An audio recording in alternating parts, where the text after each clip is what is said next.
Ben ritrovati!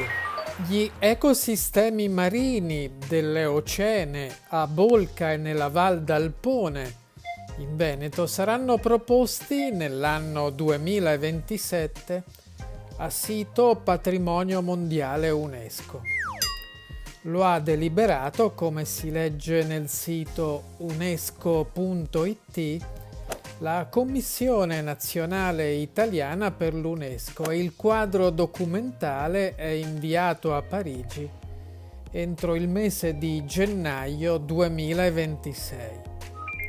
Dal XVI secolo i reperti fossili vengono studiati come evoluzione della vita marina del pianeta nel periodo geologico da 50 a 38 milioni di anni fa.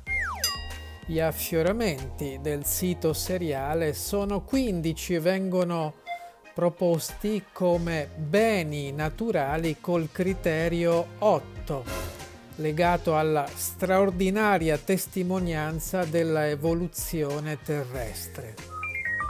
L'Associazione della Val d'Alpone con il Ministero della Cultura e dell'Ambiente citano che il sito seriale include la presenza di oltre 100.000 reperti fossili, con 1.600 categorie di organismi, testimonianza eccezionale anche di un concentrato di biodiversità in un'area estesa che interessa 10 comuni.